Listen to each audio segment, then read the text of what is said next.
Física Juntos. Como ya saben, les voy a traer nuevos videos para poder ir ayudándoles en los contenidos que vamos dando en el colegio y así poder seguir aprendiendo cosas nuevas. En la clase de hoy vamos a estar comenzando un capítulo de vectores. Vamos a estar viendo una pequeña introducción, sabiendo qué son los vectores, para qué nos sirven y cómo podemos operar entre ellos. Así que si están listos, comenzamos. Por lo tanto, para comenzar a hablar de vectores, debemos primero recordar qué son las magnitudes. Las magnitudes son propiedades que nos pueden servir para estudiar y para medir las ciencias experimentales.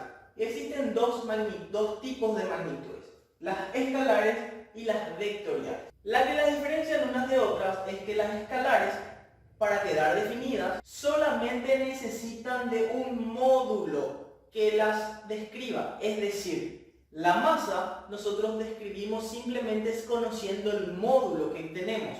Yo tengo una bolsa de 10 kilogramos, yo espero una hora, 10 segundos, o yo camino una distancia de 15 metros. Simplemente con conocer el módulo, esta magnitud ya queda definida. Sin embargo, las magnitudes vectoriales, que es donde nosotros vamos a entrar ahora, además del módulo, necesitan también de una dirección y de un sentido para quedar definidas. Porque no es lo mismo decir, yo tengo una velocidad de 25 km por hora, a decir, yo me muevo 25 km por hora en dirección norte. ¿Ven? Yo ya indico la dirección y el sentido de mi movimiento para que esta magnitud de la velocidad pueda quedar definida. Lo mismo ocurre con la aceleración o con la fuerza. Yo tengo una fuerza de 10 newton empujando un bloque. No es lo mismo decir que yo empujo de manera horizontal hacia la derecha un bloque con una fuerza de 10 newton. Ahí recién la magnitud vectorial de la fuerza queda definida. Para poder explicar un poco mejor a qué se refieren las propiedades de una magnitud vectorial, como les dije, son el módulo, la dirección y el sentido, les hago el siguiente gráfico. En un plano cartesiano, x e y, nosotros podemos dibujar nuestro vector. Nuestro vector siempre va a ser indicado con una flecha. Así será la herramienta matemática que nosotros vamos a utilizar para este capítulo. Entonces, como les dije, un vector siempre es indicado con una flecha. Normalmente la longitud de esta flecha nos indica su módulo. Yo le puedo poner acá un valor de 5 unidades. Nosotros podemos decir que este vector tiene una longitud de 5 unidades. Es ahí su módulo. Ahora, para su dirección, yo puedo indicarla siempre con un ángulo respecto a uno de los dos ejes cartesianos que siempre voy a tener. El eje Y y el eje X. Ambos son perpendiculares entre sí. Entonces, como este vector tiene cierto ángulo de inclinación respecto a mi eje X, yo puedo ponerle que ese ángulo θ es la dirección que tiene mi vector B. Por último, el sentido de un vector puede ser siempre positivo o negativo, eso dependiendo hacia qué lado esté apuntando, donde yo defina mis ejes positivos. Siempre yo tomo positivo hacia arriba y hacia la derecha mi eje cartesiano. Como ven, este vector está apuntando ligeramente hacia la derecha y hacia arriba. Por lo tanto, podríamos decir que tiene un sentido positivo. En el caso de que yo le dibuje la flecha apuntando hacia este lado, recuerden siempre que la flecha apunta hacia el sentido que tiene. Si yo le dibujo un mismo vector, pero con la flecha apuntando en sentido contrario, ambos vectores van a estar en la misma dirección, pero en sentidos contrarios. Es ahí donde yo puedo indicar que este vector que apunta hacia abajo tiene un sentido negativo. Entonces yo ahí que dejé definida cuáles son las propiedades de un vector. El módulo, que dijimos la longitud del vector, la dirección, que es el ángulo de inclinación que tiene respecto a cualquiera de los ejes, ya sea el eje X o el eje Y. Y por último, el sentido, que puede ser positivo o negativo dependiendo del sistema de referencia que yo elija. Y una cosa más que me olvidé de mencionarles, cuando nosotros estudiamos el módulo de un vector y queremos indicar que ese número es su módulo respectivo, podemos señalar como la letra que corresponde al vector, pero entre dos líneas. Entonces, nosotros de esta manera estamos indicando que 5 unidades es el módulo del vector B que tenemos aquí.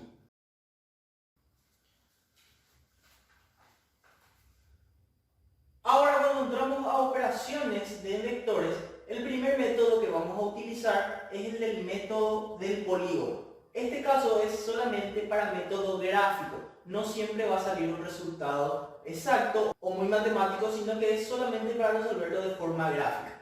Pero vamos a estudiarlo de todos modos. Si yo tengo tres vectores aquí, vector A, vector B y vector C, donde yo veo que el origen de un vector está indicado en el final del otro vector. Es decir, el origen del vector B inicia o está indicado en el final del vector A, y así también el vector C está en el final del vector B. Así yo tengo que unir los vectores para poder sumarlos por el método gráfico, donde la suma del vector A más B más C se encuentra simplemente uniendo el origen de mi primer vector al final de mi último vector que yo estoy sumando.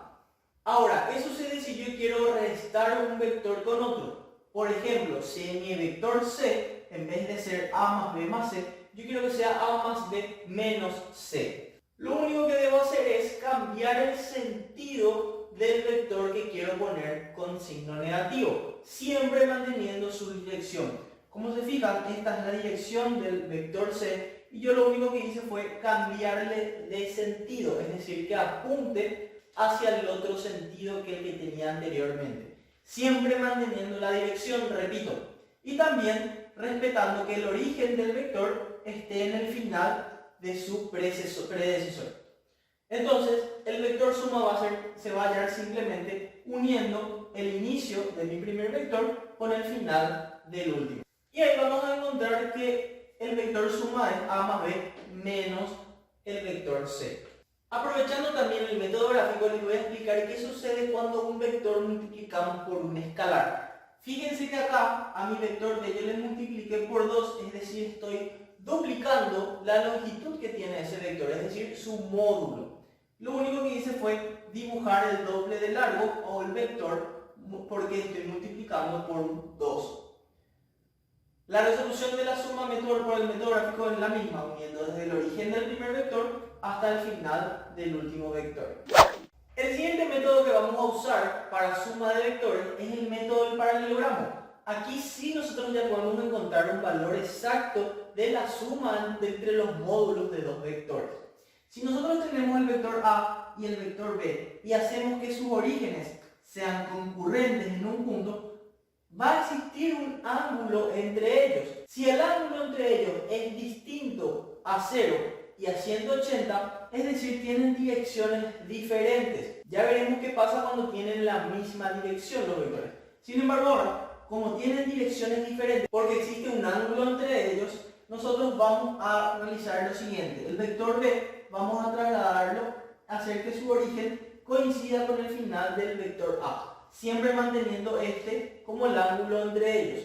Nosotros vamos a aplicar el dibujo, será el mismo que el del método gráfico, donde la suma irá desde el origen del primero hasta el final del segundo vector. Pero ya podremos encontrar un valor exacto del vector S de la suma y será utilizando la fórmula del teorema del coseno. Fíjense bien en lo siguiente, esta es la ecuación del teorema del coseno, donde este es el ángulo que estamos utilizando como el suplemento de θ, o sea 180 menos θ.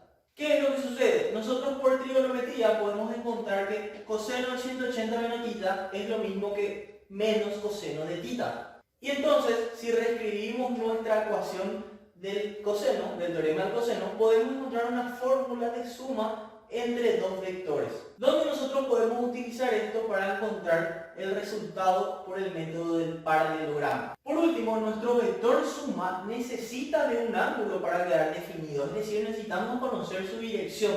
Por eso vamos a utilizar también el teorema del seno en este triángulo que formamos acá. ¿Para qué? Para poder encontrar tanto alfa como beta y así poder dejar definido nuestro vector S, ya que necesariamente, además de conocer el módulo, necesitamos su dirección y su sentido. No se preocupen, ya vamos a tener videos resolviendo ejercicios de este tipo, utilizando estas ecuaciones que tenemos acá, para que puedan comprender mejor de lo que estamos hablando.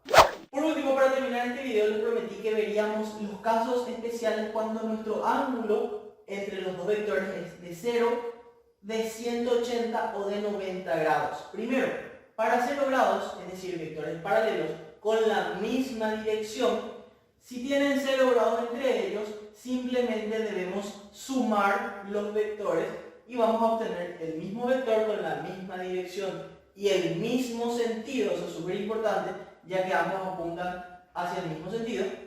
Vamos a tener simplemente que sumar de forma aritmética los vectores. Sin embargo, si el grado entre ellos, el ángulo entre ellos es de 180, eso quiere decir que apuntan en sentido contrario. Lo que debemos hacer es restar nuestros vectores de forma aritmética y el sentido que va a prevalecer es aquel que tenga un módulo más grande. En este caso, A tiene un módulo mayor que B. Por lo tanto, el sentido de este vector resultante será un vector simplemente más pequeño, pero con el mismo sentido que el vector A. Siempre coincidiendo, siempre manteniendo la dirección, ya que para estos dos casos la dirección es la misma para ambos vectores. No así en el caso de perpendiculares.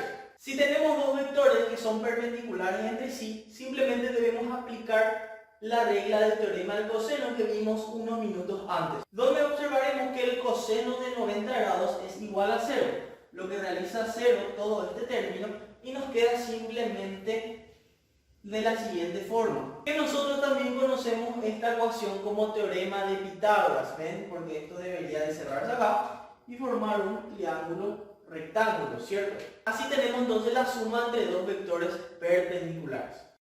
Muy bien chicos, dejamos nuestra introducción de vectores hasta acá. Espero que les haya sido útil este video. Ya vendrán más videos sobre vectores para poder seguir estudiando, aprendiendo juntos. Así que es todo por hoy y nos vemos la próxima. Chao, chao.